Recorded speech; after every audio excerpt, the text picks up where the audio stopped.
Hello student, my self Neeraj Singh and welcome in incredible physics and chemistry bye Neeraj Singh. तो जैसे कि student आप लोग जानते हैं कि मैं केमिस्ट्री क्लास 11 का लेक्चर ले रहा हूँ और जो वॉल्यूमेट्रिक कैलकुलेशन है उसमें जो कंसंट्रेशन जैसे composition, strength, concentration, active mass, solubility, ये सब सोल्यूशन के जितने भी कंसंट्रेशन ये स्ट्रेंथ है उसके बारे में पढ़ा रहा हूँ। और आज जो स्टूडेंट मैं जो है टॉपिक पढ़ाऊंगा स्टूडेंट वो है molality, normality and mole fraction. Okay student, तो ये सिंपल सी चीज़ है, ये बताने जा रहा हूँ। तो मोलिलिटी में सिंपल सी चीज़ बता दें, इसका सिंबल स्मॉल एम होता है। मोलिलिटी बिल्कुल सिंपल सा है। मोल पर, देखिए मोलिलिटी का ध्यान रखने, mole of the number of mole of solute divided by the wait of solvent चलता है। ध्यान रखिएगा, ध्यान, मैंने क्या बोला स्टूडेंट, वेट ऑफ सॉल्वेंट, वो भी किसमें, केजी में। तो अगर केजी में नहीं ग्राम में है तो 1000 से हम लोग इसको डिवाइड कर देते हैं, ठीक है। तो यानी मोलिलिटी का formula weight of solute into 1000 divided है molecular weight of solute into weight of solvent. क्या बोला मैंने, वेट ऑफ सॉल्वेंट होता है स्टूडेंट। और वेट ऑफ सॉल्वेंट, अगर वेट आपका सॉल्वेंट आपका ग्राम में है तब तो 1000 लिखेंगे। देखिए स्टूडेंट ये चीज ध्यान रखिएगा, अगर सॉल्वेंट का जो वेट है अगर ग्राम में है तब तो हम इसको 1000 लिखेंगे। अदरवाइज अगर वेट केजी में है तो ये 1000 लिखने की बिल्कुल भी जरूरत नहीं है। ओके स्टूडेंट, तो ये हो गया, इसका सिंबल हो गया स्मॉल एम, यानी कि it is molality is equal to weight W into 1000 divide molecular weight into capital W, it is a weight of solvent gram में। तो स्मॉल एम ये कर गया। अगर केजी में तो आप केजी में रख दें 1000, देखिए ऊपर से मैंने हटा दिया, ठीक है। एक चीज ध्यान रखिएगा स्टूडेंट, मोलिलिटी में टेम्परेचर का कोई असर नहीं होता है, ध्यान रखिएगा।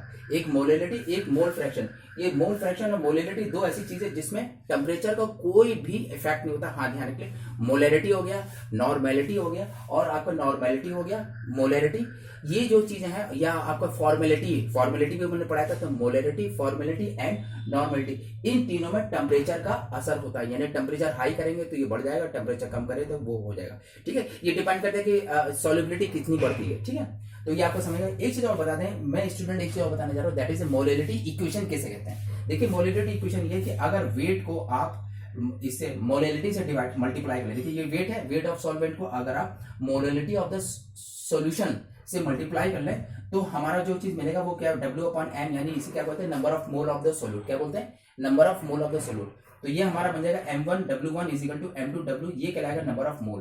तो ये जो हमारी इक्वेशन है, इस इक्वेशन को मोलिलिटी ऑफ इक्वेशन बोलते हैं। क्या बोलते हैं स्टूडेंट, मोलिलिटी इक्वेशन।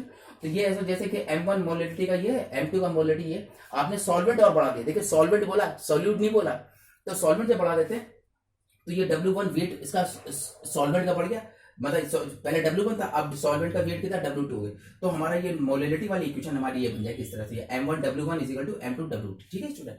अगला स्टूडेंट जो मैं आपको टॉपिक पढ़ा था दैट इज नॉर्मेलिटी। नॉर्मेलिटी को कैपिटल एन से दिखाते हैं। इसमें सिंपल सी चीज है, इसमें नंबर ऑफ इक्विवेलेंट लेते हैं। क्या लेते हैं, number equivalent. Molality and molality में नंबर ऑफ मोल लेते थे, लेकिन इसमें नॉर्मेलिटी में क्या है, नंबर ऑफ इक्विवेलेंट लेंगे।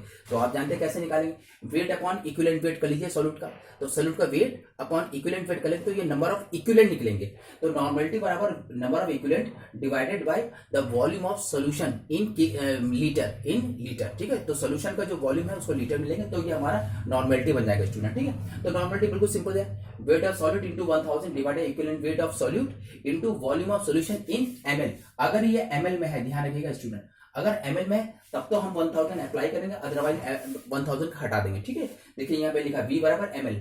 और इसे ध्यान रखें स्टूडेंट, क्योंकि ये वॉल्यूम ऑफ द सॉल्यूशन है इसलिए नॉर्मेलिटी में जो है टेम्परेचर का असर होता है। अगर टेम्परेचर हाई करेंगे तो नॉर्मेलिटी में फर्क पड़ेगा, टेम्परेचर लो करेंगे तो नॉर्मेलिटी फर्क पड़ेगा, इसे ध्यान रखिएगा स्टूडेंट। तो नॉर्मेलिटी में टेम्परेचर का असर होता है। और अब हम अगला बताना है नॉर्मेलिटी इक्वेशन, बिल्कुल सिंपल सी चीज है स्टूडेंट। आपसे वेट अपॉन जो इक्विवेलेंट वेट है इसे क्या बोलते हैं, it is called number of gram equivalent. क्या बोलते हैं, नंबर ऑफ ग्राम इक्विवेलेंट। तो अगर नॉर्मेलिटी को अगर आप वॉल्यूम ऑफ सॉल्यूशन से मल्टीप्लाई करें, क्या बोला, अगर नॉर्मेलिटी को वॉल्यूम ऑफ सॉल्यूशन से मल्टीप्लाई करेंगे तो नंबर ऑफ इक्विवेलेंट निकल आएंगे। क्या निकल आएंगे, नंबर ऑफ ग्राम इक्विवेलेंट निकल आएंगे। तो सिंपल सी चीज है, n1v1 is equal to n2v2 is equal to number of gram equivalent. हमारे अगर निकालें तो ग्राम इक्वल टू ये कांस्टेंट आ जाएगा, ठीक है स्टूडेंट। तो ये ध्यान रखिएगा, जब वॉल्यूम बढ़ाएंगे या घटाएंगे तो ध्यान रखिएगा नॉर्मेलिटी भी घटे ही बढ़ेगी, ये दोनों चीज ध्यान रखें। लेकिन नॉर्मेलिटी और वॉल्यूम का जो सोल्यूशन का जो वॉल्यूम है, इनका जो प्रोडक्ट होता है वो नंबर ऑफ ग्राम इक्विवेलेंट होता है और ये कांस्टेंट होता है, ये लोग फिक्स है, ठीक है स्टूडेंट। तो नॉर्मेलिटी। अगला स्टूडेंट में बताने जा रहा हूं mole fraction.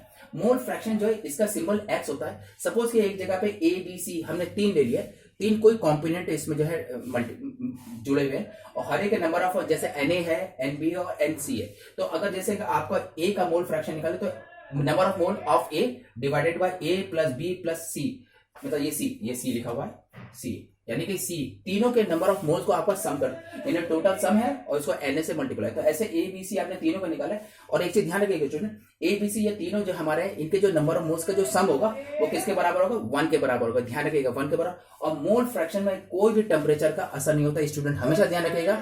Number of mole fraction है, नंबर ऑफ मतलब उसका आपका टेम्परेचर को कोई, टेम्परेचर हाई रखे चाहे लो रखे, मोल फ्रैक्शन में कोई फर्क नहीं पड़ा। ठीक है स्टूडेंट, एक चीज और ध्यान रखिएगा स्टूडेंट कि मोल फ्रैक्शन में किसी भी कॉन्स्टिट्यूएंट का जो सम होता है वो हमेशा 1 के बराबर होता है। ठीक है स्टूडेंट, तो स्टूडेंट अगर आपको मेरा लेक्चर अच्छा लगे तो उसे लाइक कर दीजिएगा, सब्सक्राइब कर दीजिएगा और बेल आइकन फॉर नोटिफिकेशन दबा दीजिएगा। और एक स्टूडेंट एक चीज और है कि आप सारे नोट्स बिल्कुल प्ले लिस्ट के हिसाब से आप लोग बनाइएगा। Okay student, okay, bye bye.